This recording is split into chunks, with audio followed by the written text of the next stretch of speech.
Hello, welcome to Psych Chat here at Men's Radio Station. Of course, this is the show where I talk to interesting people within psychology, mental health, and well-being. Today, our episode will be an interesting blend of sports psychology, managing our emotion, and of course, a bit of coronavirus. Because as of today, essentially, we're still on lockdown.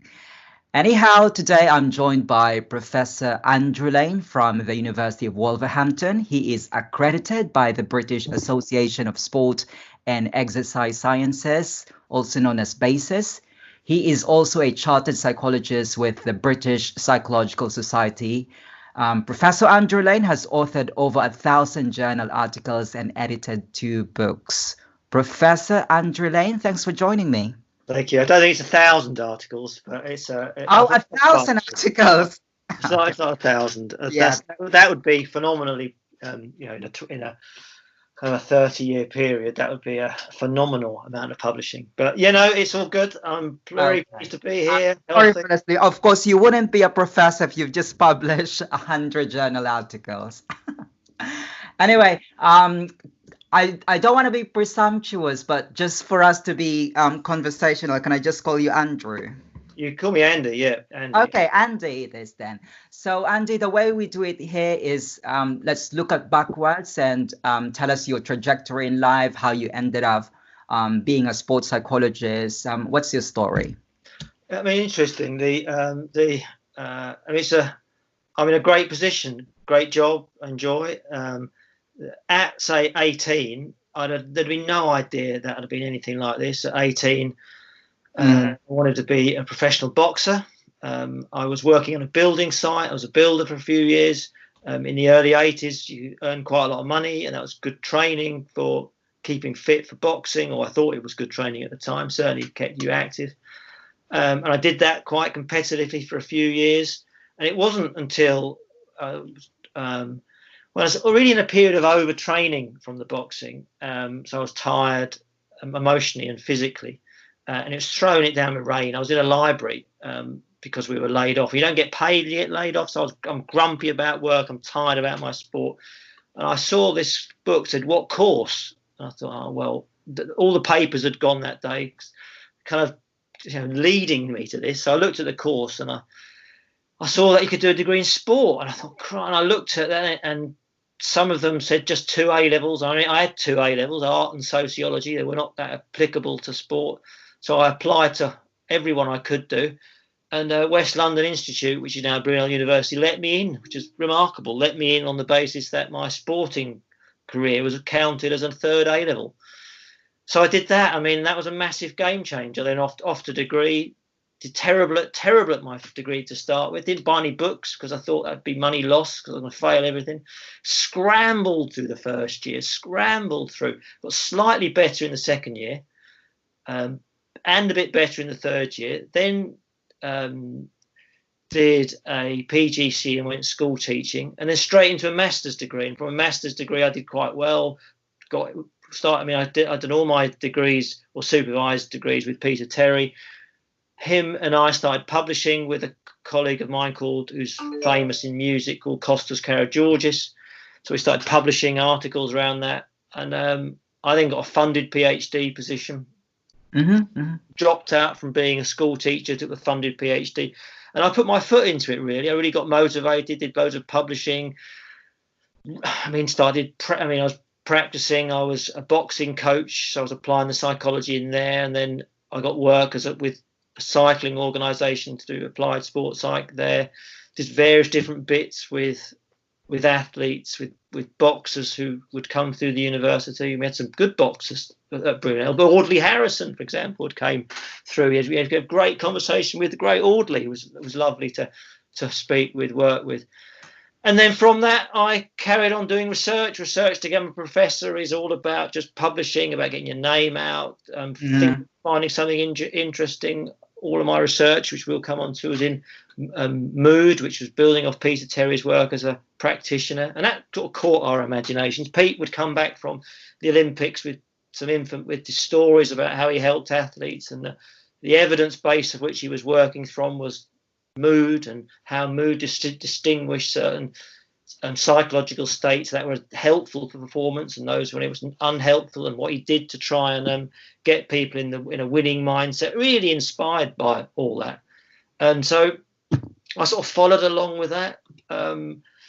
And it's challenge after challenge. You go, what's the next goal? We have a crack at that, and if it's publishing X and presenting at X, and I mean, one of the best bits from the early days was that model of mood I came up with to pull out depressed mood, or as a moderating variable to predictive mindsets, and that when people were angry or anxious, when they were vigorous, that seemed to be a bit more functional than when that depressed came alongside feeling angry and tension. As that anger was turned inwards, and we got quite a lot of mileage out of that. And it is quite a useful way of looking at questionnaire data on any mood scale. If someone indicates any symptom of depression, is that an indicator that they really are running through the whole series of dysfunctional thoughts, which we try to mask out, we try to block out. And of course, ever since that has been your life, it's all about academia and presenting papers and publishing. But what I want to ask you, Andy, is give us a quick overview of what exactly is sports psychology and how does it differ from any other fields of psychology? Yeah, I mean, sports psychology in sport and exercise psychology is probably its better title, and we can get into some of the distinction to that when we talk about COVID-19 of why it's relevant. It's about the study of humans in that context. In many senses, it's no different than any of the other applied sciences or applied dimensions of psychology. So business psychology, occupational psychology, you're looking at the ability to perform in teams under pressure and so on. Sport and exercise psychology will have an element of performing under pressure. Will have an element, a greater element, certainly in sport and exercise psychology, of managing physiological states, sensations that come back from intense exercise or any type of exercise, or the motivation to do a discrete movement, such as going for a run, going for a bike ride. The practice has got cognitive psychologists, it's got behavioral psychologists, it's got the humanist psychologists. The range that comes in other areas of application come in sport, and the qualifying exam to be a chartered psychologist to have HCPC is this model set up by the BPS, the same set of competencies. They just have to be demonstrated through the same, in essence, the same process, but within the context of sport and exercise. And you already briefly alluded to this earlier. You were telling me if psychology, that your sports psychology field is still relevant during the pandemic. So how is it relevant in the current situation? Well, I mean, almost quite remarkably, that, I do a lot of work with UK Active to promote exercise, to promote physical activity, to get people more active, and that the number of mental health and physical health would improve hugely if people are more active. If you wanted to make somebody depressed, you'd stop them from moving, right? You enclose them and stop them from, because you keep them out of nature. So when you get the government saying an hour's exercise is one of the priorities, you think, well, that is really good for the promotion of exercise. So physical activity and the idea of movement connecting to mental health within the public domain then should bring in the specialists, for whom, how can you make that pleasurable? How can you make that tolerable? How can you make the decision to be physically active every day an automatic one, so that you don't start the goal to exercise a lot and give up? New Year's Day, everyone sets a goal of, I'm going to lose weight, I'm going to get fit. Almost everyone sets that. It doesn't last very long, because the barriers to get going are quite difficult. And the decision to get your gear on, get out and do some movement doesn't really become automated. And I get that, because it's quite hard to do. You have to overcome priorities, that you might feel a bit hungry, so you do I exercise to eat, or do I eat something? And once I've eaten something, then I don't want to exercise for an hour or so, let the food go down, and then the hour comes along and some other priority has crept in the way. And exercise initially feels quite hard, you get quite tired, you get thoughts, I'm going to have to stop here. I've told everyone I'm going for a half an hour run and I'm going to come back early. I'm going to feel ashamed. I don't want to feel ashamed. So you anticipate these scenarios in the future that puts you off from doing it in the first place. Kind of, and you go, well, actually, it doesn't, if you set the exercise sessions up appropriately, it doesn't have to be like that way at all. Exercise can be, exercise doesn't have to be about how fast, how far, how fit. Exercise can be put a great podcast on, or a radio channel, an interview with somebody interesting, and for an hour, and go and listen to it. Like this.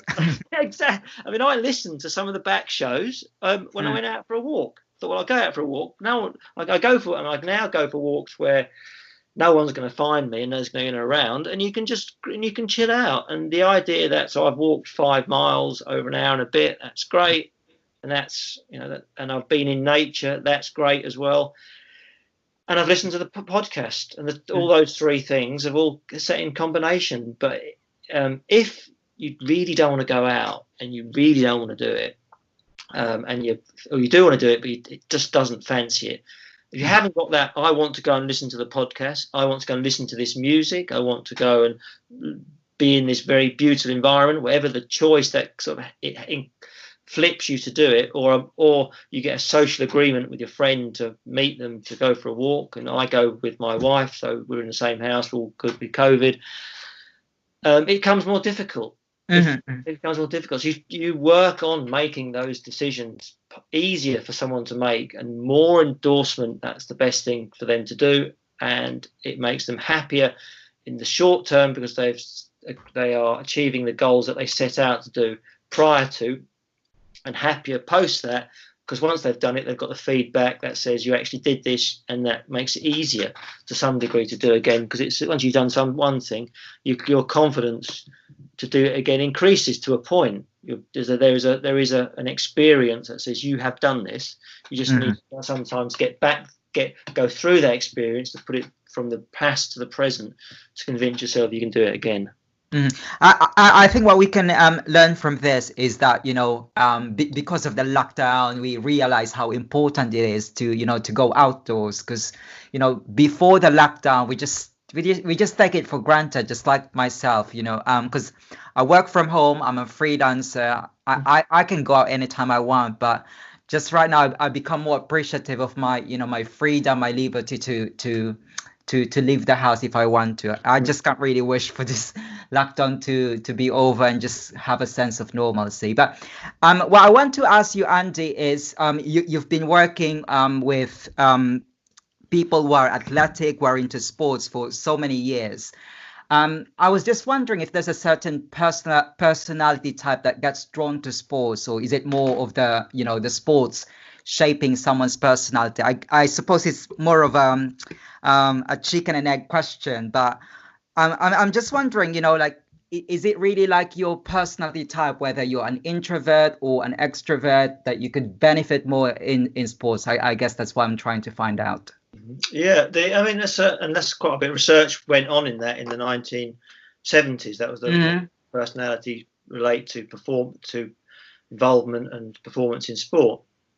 And what they found, and this I think bears out, is that sports isn't a unitary thing. For one, that if you play snooker, or you play which is a long duration activity where you have to be calm.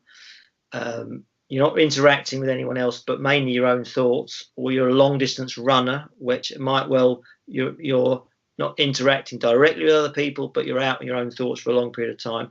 That's a different mindset than if you're in an interactive team game, such as soccer, rugby. And so different personalities are more suited to certain different types of sport, or they might find taking part in that sport quite difficult. So if you're very extroverted and you're a long distance runner, you'll find the bit of running quite difficult, because it's not consistent with your personality style. You're outwardly going. But that doesn't mean within the run there are opportunities. You'd learn to make opportunities. You learn to find opportunities that suit your personality style. So when someone offers you a drink from the drink stations, the extrovert will make a big deal of it. Wow, thank you. We'll chat to the people around them, but potentially, and so on. And in team sports, if someone is introverted, that maybe not that communicative during the game. If someone's very extrovert, they'll be maybe talking a lot more. So the type of sport, I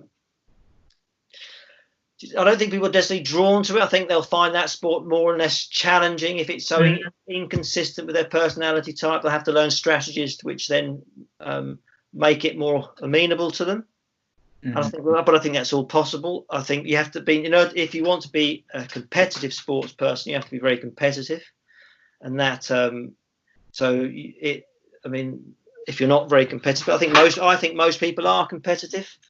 They may not be competitive towards outcomes. They may not want to win something, but they want to do better than their previous time. They want to achieve something. I think people, sport offers a massive opportunity to achieve something. The London Marathon gets something like 200,000 people entering who want to achieve something. They don't want a certain time, but partly that is they haven't learned to set a goal which is relevant for them. The goal for most people to do when they enter a marathon is simply get to the end. And that is a massive outcome to achieve.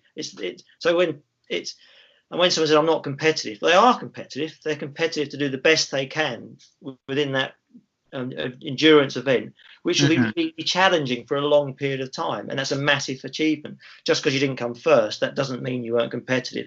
At the point when you got to 16 miles and it hurt a lot and you got yourself through the next 10 miles, that is being competitive against your own standards that you're not prepared to stop. You're prepared to continue.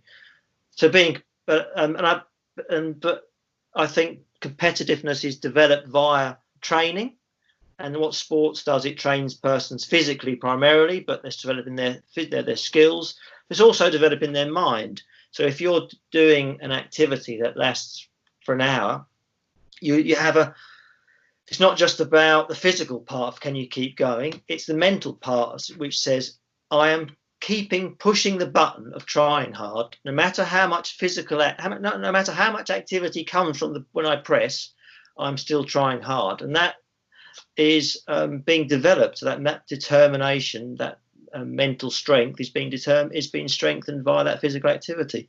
So in other words, a sport is then shaping the person to that degree. And ask what sports psychologists should do, and a lot of the work I will do, is will just take someone's training and look at where their mental strengths are being developed via their training, make them aware that they're developing their mental strength via that, not just their physical one, so that once they become aware of it, that they can start monitoring it of contexts and situations where they had to pull out their mental strength to pull them through, which then once they become aware of it, they realize that they're not that bad at it and they could improve it, and then they look for strategies to improve it. And therefore the physical training combined with some mental coaching means that they get a lot more of the time that they're investing in their sport. And this actually, mental coaching is another aspect of what you do, because when I did my research, I understand you do a bit of work in helping people regulate emotions. So what I'm interested to tease out from you is could you talk to us about the importance of regulating emotions in relation to sports and training? And also, how can we better regulate emotions in light of the current climate? Yeah, we all experience emotions, and sports psychology and the study of emotion is quite a nice combination, because prior to doing sport, sport and exam or anything like that, people get really nervous. They've invested a lot in the goal. And so you as a sports psychologist have got the opportunity to help someone to do as best they can for a goal that they really want to achieve. And so you've got those emotions which could be ruining it for them. Certainly when people talk about when they perform badly, the emotional state that they're in prior to that is often can help wreck their mindset. So the assessment of that and the monitoring of that is first to make people aware of what emotional state they're in. Are they anxious? Are they too anxious? Or are they not anxious enough? Because if you're not anxious enough, it might be that you're too lethargic. How anxious you are how anxious enough might be that you really want to be very low in anxiety. But for most people, they will accept that a moderate level of anxiety prior to doing something really important is quite useful. Anxiety is functional. It helps human survival. I think we see, and if you're about to do a parachute jump, anxiety would prompt you to do the checks. Is everything checked? If you weren't, it'd be all right. The parachute would probably be open. I'm a bit relaxed about it. But anxiety kind of as a survival mechanism to go, actually, no, this is really important. Anxiety will help you look at the different parts of the environment with real scrutiny. So there's a functional bit to it that shouldn't be missed in terms of when we're trying to work out our optimal levels. It's, you explore what someone's optimal level is. Do they like to be relaxed? Do they like to be charged? Do they like to anticipate potentially losing, to get slightly angry, to give them a bit of fire, a bit of arousal? How does that suit with their style? Emotions, and it's not one emotion. Find the emotional state that's perfect in it and try and get everybody happy. Or it's about finding the emotional state for the person in the moment that they're in, and helping them control that as best possible. Regulate's better than control, because we regulate to a standard. So it's about moving the intensity higher or lower accordingly to what is required. And then once you've got that, then the range of skills that people have that already is immense. Almost everybody uses some form of goal setting. They're not using it in the conscious way that somebody might be trained would do, but they are in many senses. And then helping people see how the goals that they set influences their emotions.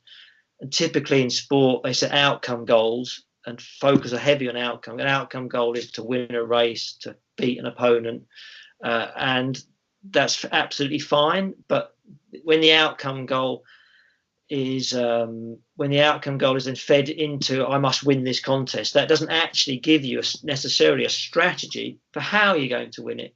So you're anxious that you want to win it, but you haven't been preparing your mind and your mind to actually deliver the process of what you need to do. So I encourage people to have process goals, to be in the moment and take it moment by moment. So if the athlete is an endurance runner and the event is qualifying for the Olympic Games, and it's the London Marathon was typically or is the qualifying event for the Olympic Games for marathon runners, getting very nervous beforehand isn't a good strategy for going in a controlled first quarter of the race. Going out too fast could be disastrous for the physiology. So you'd work on strategies to keep that anxiety in check, and then strategies to how you can monitor that on moment by moment. The goal is really important, but focusing on the time necessary, focusing on the position necessary, gets in the way that the first strategies need to be about relaxing. It needs to be about hitting the cadence that hits the speed and the rhythm that that the athlete can keep going for the whole of the event, and grooving in to get into the rhythm, to get into the relaxed mode, which will help bring the shoulders to be more relaxed, the legs to be more relaxed, to run with less tension in the body.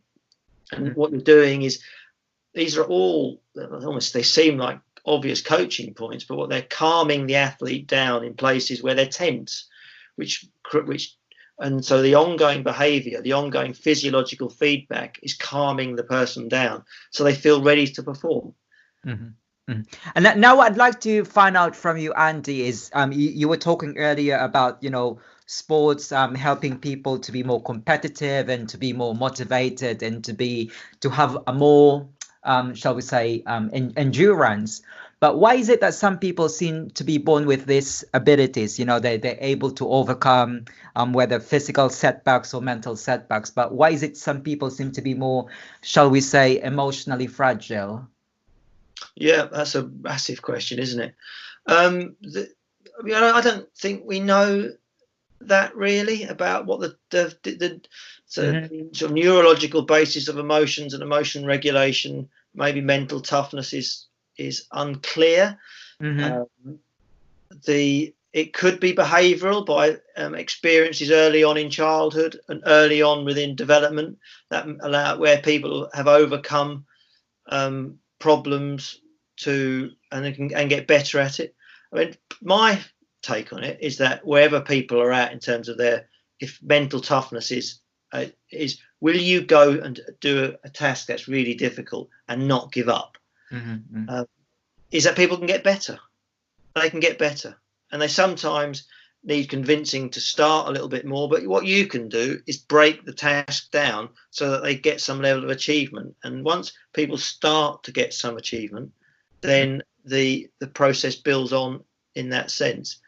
But it's not done without a massive degree of effort. And I mean, the highly influential theory and in my work has been Bandura Self-Efficacy, Mm-hmm. and his is largely a learned theory, in that your agency, what you do and how you appraise what you've done informs on your thoughts, which informs on your actions, and that cyclical process of what you're doing, what you think about that in terms of, is it important to do, have I done it well enough, on an ongoing basis, builds confidence to be able to take on new challenges, and confidence to be able to persist when it really hurts or it's really difficult, or when everyone else is saying that you should stop.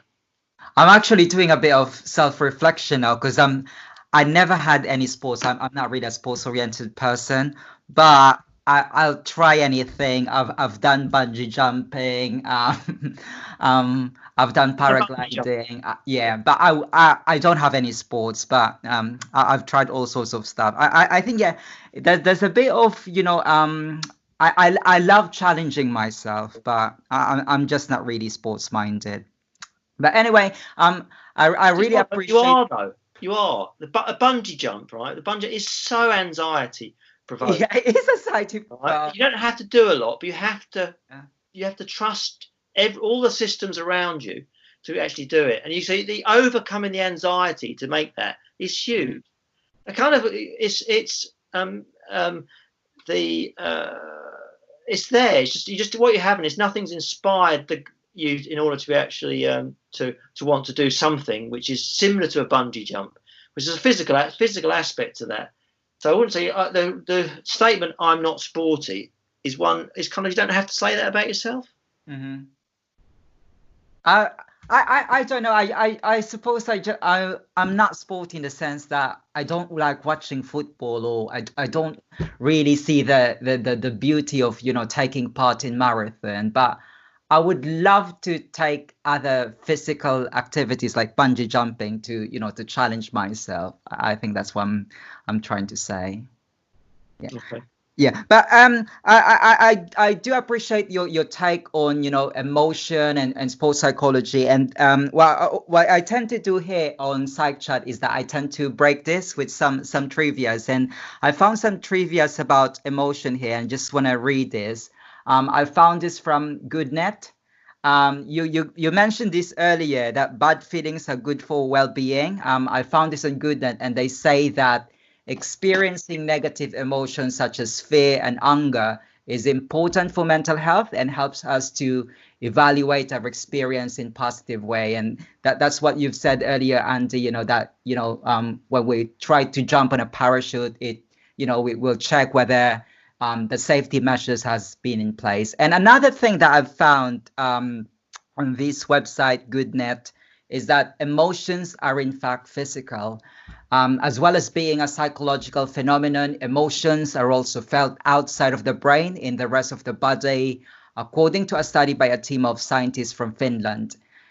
They found out that certain parts of the body, especially the upper half, are heavily stimulated during emotions such as love, happiness, and pride, whereas depression and sadness are linked to numbness. And I think, this is kind of, your area of research, your area of expertise. You're looking into this, how emotions and, motivation and anxiety relates to sports and endurance. Mm-hmm.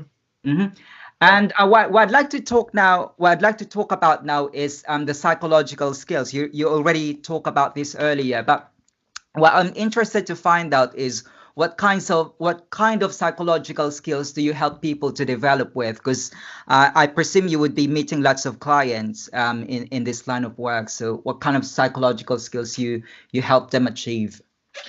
Yeah, and the I use around the skills people typically have, and then give them a fine tune up to start with to a buy-in. I mean, we did this. I mean, this is best shown. We did a lovely project in 2012 with BBC Lab UK, which was in Olympic year, of course, and they were very keen. And also, BBC Lab UK did the great personality test, so the project was always going to be mass exposure to the general population in Olympic year, and they wanted to look at the extent to which sports psychology techniques could have an influence on emotions and performance. So, I mean, the question is what techniques we use. So the techniques we put in the project are the techniques we use. So we goal setting, and goal setting can be about the outcome. It can be about the skills you're about to do. So you teach someone goal. You say everyone sets goals. Most people are not aware of the goals that they set all the time necessarily. What we're going to do is now a conscious process to say, I want to achieve X, and then it becomes a goal setting process. That should work because you've become aware of what you want to achieve. And if you get the goal right, it should be attainable for you, be able to measure it and be personal on some of the various different things, general descriptions around setting a goal. But that can be towards an outcome, as we talked about previously. That's okay. Then it's about a process, about how you're going to, what you'll put your mind on during that. Or it could be about skills, or the goal could be about your emotions. The goal could be, I want to feel these emotions. And so we teach goal setting, and then the skills you want people to have is the ability to be able to switch how they set these goals so that they're aware of the different contexts in which that might be used. A second psychological skill is self-talk, and everyone uses self-talk, or everyone has self-talk going on in their head. Most of the time, the self-talk that comes on in their head is the negative stuff that they don't want to experience. And connect that back to endurance and sport is that when people exercise at quite a hard intensity, the physiological feedback from increased heart rate, the legs burning, arms burning, all deep sweating and all those things that come with, in essence, says a message that says you should think about slowing down.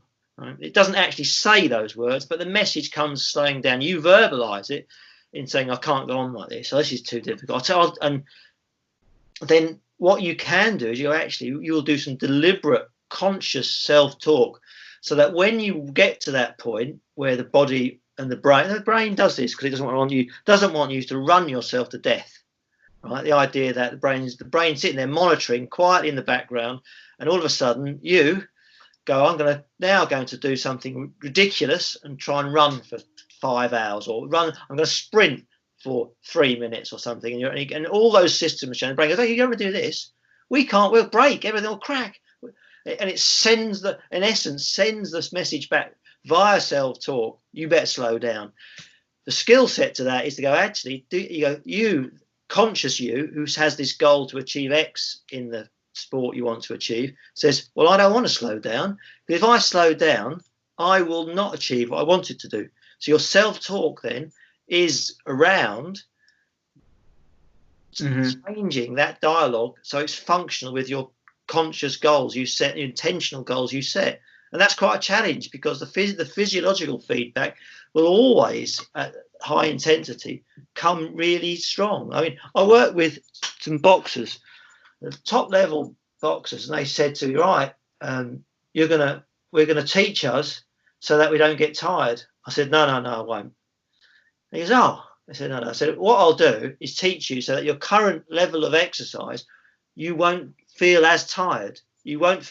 So in some ways, you'll be working hard, but you won't be saying this is too hard, because what you'll do is you will always work to the point of I can't work any harder, because that's your motivation. Your motivation is to push yourself to your limit. And what I will do is move that limit via mental training, so that you work at a much higher intensity. But you'll always have that intensity where you work to the limit. That's your motivation. And speaking of motivation, Andy, I understand you also try to incorporate music in helping people to get motivated. So talk us through about that, the role of music in boosting motivation. Music's a great strategy. It's one that you just put the headphones on, put the music around you, and it helps you. It can help you to move. Whereas things like self-talk, imagery, goal setting, you have to be conscious and deliberate and intentional in that.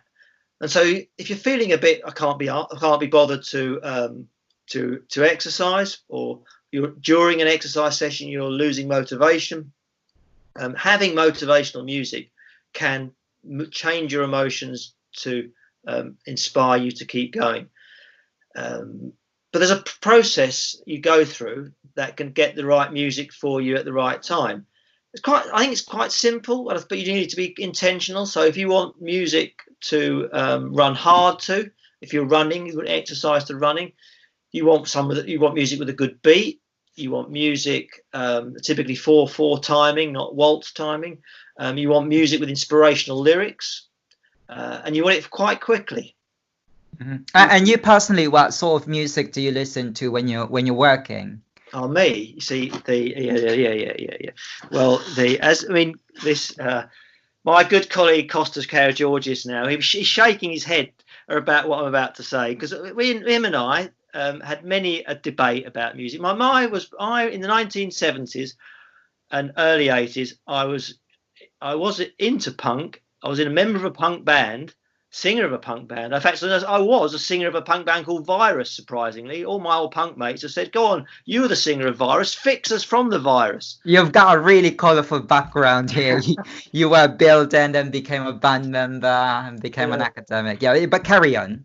So when I'm listening, if I'm going on quite hard runs, I mean, I had songs by the UK Subs, which are a punk band, quite fairly aggressive music. Some by Black Sabbath, Iron Maiden, bands like that. Then some of the really emotive political lyrics of bands such as Crass.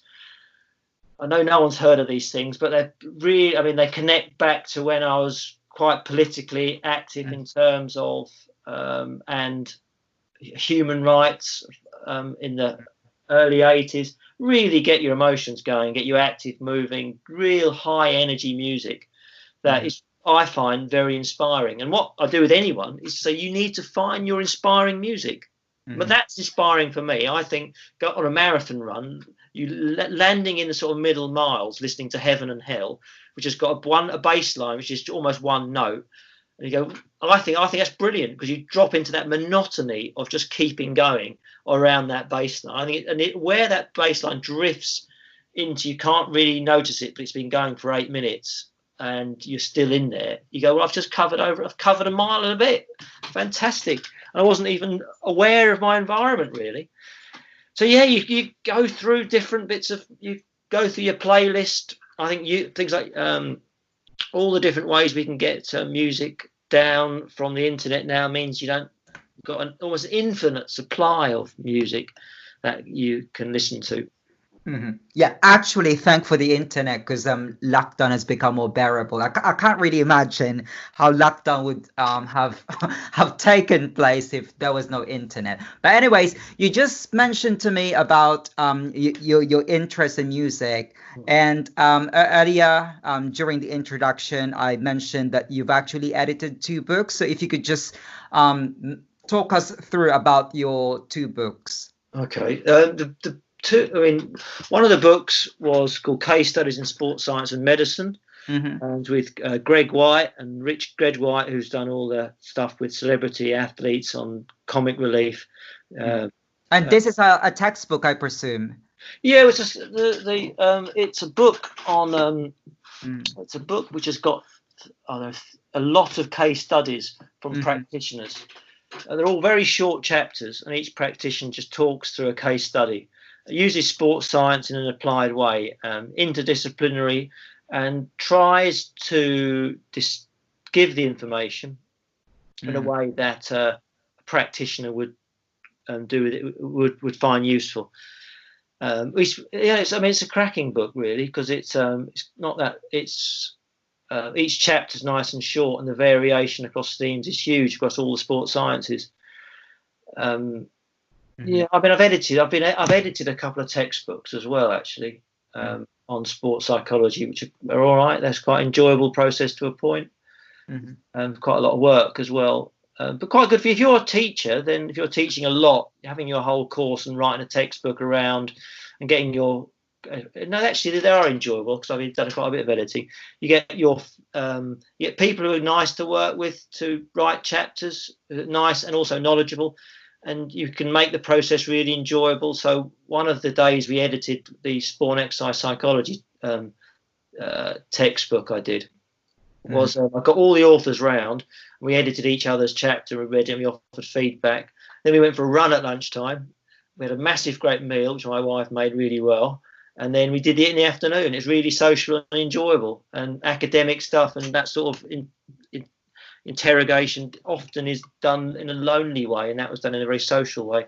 And so I've tried to do the projects I work with, I tried to make them as fun, as entertaining as possible.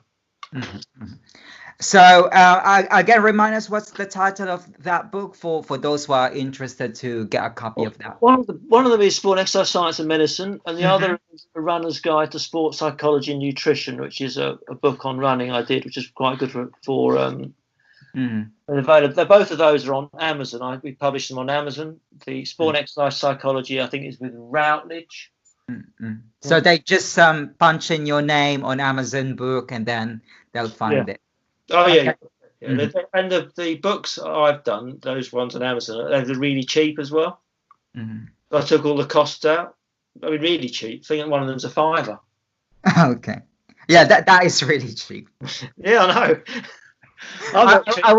I would expect that to be around like 50 quid and above. Yeah. No, I think the one with the case studies is a tenner. It's a cracking buy for a tenner for a sports science student. Oh, it is. And this is for undergraduate students, or it doesn't really matter what? No, I mean, undergraduate students, coaching, anyone who's interested in sport, sport and the one who's interested in running. Yeah, because this is all about case studies, isn't it? Yeah, I mean, I am going to do another book, which is going to be more I'm going to do books for the general public. The academic-y ones, and all those are a bit too academic-y in that the heavy references is kind of okay, but it doesn't what the general public want, and what athletes, various different people who want, anyone wants to find his sports psychology and are used to them in business or in school. They want it simpler. They want to be able to get it on the when they're in the relatively brief amount of time they've got, and get most of the information. So I'm redoing that at the moment. Okay, brilliant. And we would love to hear more about that when you finish writing your book. Now let's move on to the final part of Psych Chat. And usually this is where I get to, learn more about you as a person. So, Andy, is there a particular publication or individual was the greatest influence in your work? A particular publication. I mean, initially, Bandura Self-Efficacy stuff of 77-90. Given how much how influential that and how well read of that is huge. Baumeister's work is enormously influential. Gross's work in emotion regulation, enormously influential. In terms of a person, I did all my degrees, or supervised all my degrees, with Peter Terry, so it has to be him. It has to be him. In terms of guidance around the area, and then but my wife and I did our MSCs together. I helped her collect data for her MSc project. She supported me throughout my PhD and everything that goes on that. And and your wife, of course, is also a sports psychologist. Yep, she's got she's not got the training bit. She's got a PhD in sports psychology, and has looked at eating athletes' attitudes towards eating, which is attitudes towards eating and their connection with emotions and general mental health is very rich area, and athletes can construct all sorts of detrimental and negative views based on how instrumental food can be. So that means really rich area of interest. Okay, that's interesting. Now, Andy, how do you distress? Do you have any other interests aside from sports psychology, aside from sports? Yeah, a lot of my ways of de-stressing are sport. So I can't knock those out. So I go for, I used to, prior to lockdown, go for a run in the mornings, and you go somewhere nice, relaxing. What I tend to do now, of course the phone has to ring, doesn't it, the other one? Hold on, I don't know how to turn it off. I have to turn it off, sorry about that. I'm currently doing something. I do chin-ups every morning. So I thought what I'd do is one chin-up for each day of lockdown, right? And I film it and put it on YouTube. And I'm up to 51 now, 51 chin-ups. So that's kind of what I do in the mornings. I do this film, which I think is I try and make it quite funny. I turn it into a storyline and jokey things like that. Sorry. Because the phone's all connected via the internet, people don't give up when you put the phone down. Sorry about that.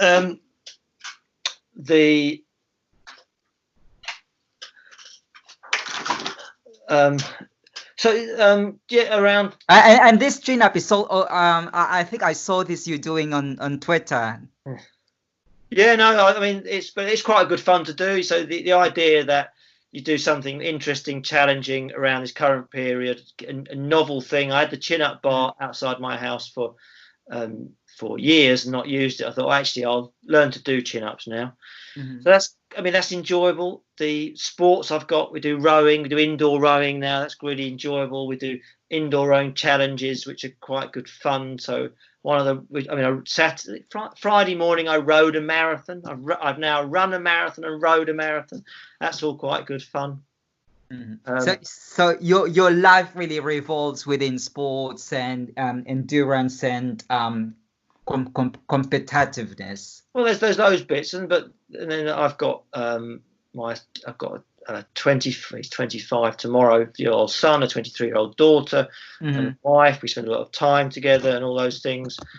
Is your kid also into sports? No, neither of my children are into sports. My son is currently doing a PhD in physics. I don't think properly clever. And he's very good, and he helped me with one of the books. He looked through some of the graphs, and he says these graphs aren't scientifically correct. Oh, this is brilliant. I mean, and they're good, and they're really good people. And you being a parent is a massive job, just because it's a massive job, and that's all great stuff. I was playing guitar a bit, but not enough anymore. I chill out watching TV. I watch a lot of TV. And what's one thing you want people to know more about your work? Like, you think you would be your contribution to sports psychology? What would that be? The best bit, that would be the work on mood and mood and performance and emotion regulation. I think the theoretical model we made into 2000 is really useful. The measurement of mood, the short mood scale, very highly cited. And then the work with Michael Johnson, which around the BBC project, is also really exciting. I think when I looked at 35,000 downloads for that or something like that on Frontiers, fantastic. That was that whole period around 2012, doing that project, and was so exciting. In that we wrote these lines for deliver, which Michael Johnson delivered in that online intervention study. So you send these lines down, and then you get feedback from Michael as to how good they are. Awesome. What awesome experience. And then your project, you do a project and people struggle with collecting data. So they said, no, don't worry about that. Our project was launched off the One Show. I mean, just brilliant stuff, and all the TV stuff that went on in and around that, and the interest in your work. I mean, the trouble has been, how do you do anything that lives up to that again? Because the outcomes were so fantastic that anything else seems to not be as jazzy. But I mean, yeah, go on. Sorry, and I was just going to ask, and all of this information is, of course, available on your website. If you could just let the listeners know your website. Yeah, the website is winninglane.com. Winninglane.com. And you mentioned something that has lots of downloads, and it should be available on your website as well. Absolutely. It's the Lane Totterdell towel paper, and it's in a journal called Frontiers, which is open access. Okay. And it describes all that BBC project, all the online interventions, and lots of. I mean, what I'm quite interested at the moment is making short self-help videos and self-help interventions for people to use. So we did another project on using those with endurance sports, which we also. I mean, we can connect these in the show notes somehow. Called Resist. That's quite a nice set where people can just watch the videos on there. And I always ask this, Andy, to my guests. What's one thing about mental health that you think we should be talking more about? About it's. I mean, for me, it's about recognition where someone's at with their mental health, the self-assessment as to how people are feeling, and getting really good at knowing how to then get help for themselves, how to help themselves. I think the ability to self-regulate your mood is a skill we all need to get better at. In essence, once you realise that I actually need some help in something, you go and get the help, and once you start doing that, you get better at it. When you're plodding along on your own and you won't get help, often you get stuck and you get worse. And if we see someone trying to fix something, so I'm trying to fix the telly, and I'm opening the telly up, and I got no idea what I'm trying to do, because I haven't got the skills to what to do that. And I think what happens is that's very simplistic, but when they're in a certain mood state, they're not sure of why they're in that mood state, they're not sure of the intensity of that, how to go on it. They're kind of in the same problem, that they've got something that's wrong, but they've got no idea how to fix it. And so the teaching of people to be able to go through journeys and experiences to be able to get better at using self-regulatory skills would be something should be used in schools before there's problems. So when a problem comes along, you've got the toolkit ready to be able to fix it before it gets really negative, which is what people who can fix things have, isn't it? They've got all the tools in the van. Everything I've got to fix it, I've got to go and buy the tools, and I always buy that, and so on. And it's kind of, we want to give people more tools to fix themselves up. Yeah, and of course, it's also important that, if you think that in relation to your mental health, if you think that you really require a professional help from mental health professionals, you should really seek it out. And that's one thing that we always keep on mentioning here at Men's Radio Station, not just here at Psych Chat, but we do have a range of programs that actually emphasize the importance of seeking out help. Now, Andy, we've already reached the end of this interview. So if you could just tell us what's in the pipeline. I understand you also have an upcoming webinar, so you might invite us. Well, the webinar is next Thursday, I think 3:00, and Bases are the ones promoting. It's free, and we'll be talking around mental sports psych in COVID-19 and how we can work and get exercise and keep our mood good and all those sorts of things I've been talking about. In terms of mine, we will carry on publishing the research around how to help people work with intense physiological sensations so they can get more out of themselves. In terms of my own interest in terms of the applied work, I'm keen on the self-help book, which is looking at a nice, short, easy to read psychological skills which people can use in their sports. And I think importantly, is so people can monitor how good they are at the start, see what the effect of training is, and see if it's worked. I mean, a massive bit of our research has been placebo, where placebo interventions do work quite well. If you convince yourself to do anything, you'll get benefits from it. That's okay to a point to run every intervention like a placebo, but you want also to know that if you are engaged in self-talk, the very words you said were actually quite helpful, not just having something encouragement was very helpful, which might be the placebo. And of course, again, where can we find more about you? You have your website. Are you also on social media? Yeah, I'm quite active on social media. I find it quite entertaining. You see all those chin-up videos, and they're not videos of chin-ups can be quite boring. I've tried to make them jazzy. I have storylines in them. I do impressions in them. At times. I am on Twitter, Andy Lane 27. Okay. I got to 27 years old, and I thought I'd stay at that age and lie about my age, and I've done so for the last 26 years. You're not the only one doing that. Yeah.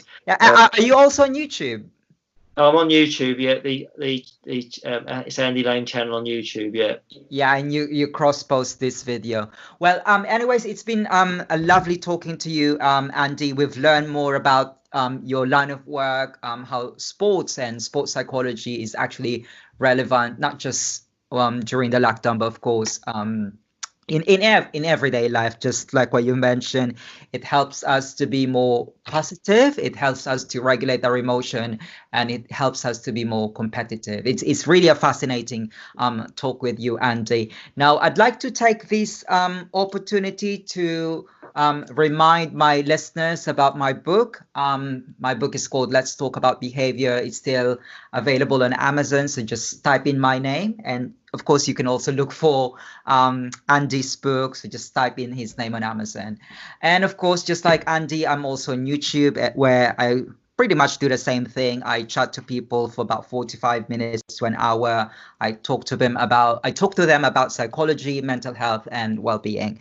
Now, if you happen to miss this episode of Psych Chat here at Men's Radio Station, you can always dip into SoundCloud. It will be uploaded on SoundCloud. And of course, it will also be on mensradiostation.com. Again, that's mensradiostation.com.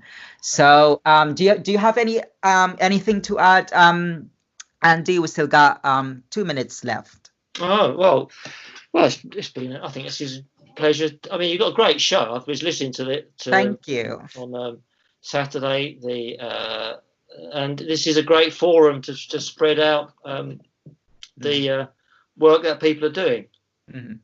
Yeah, we try to have a wide range of people. Some are academic, and some people who've got live experience. And anything goes at Psych Chat. It's all about psychology, mental health, and well-being. So once again, you can always dip into SoundCloud. Follow us on SoundCloud. Just type in Men's Radio Station, and you can also listen to the episode of Women's Radio Station. So you will see a playlist there called Psych Chat, and you can find all my previous episodes. So again, it's been a fascinating conversation with you, Andy. That's Professor Andy Lane from University of Wolverhampton, who spoke about sports psychology. Until next week.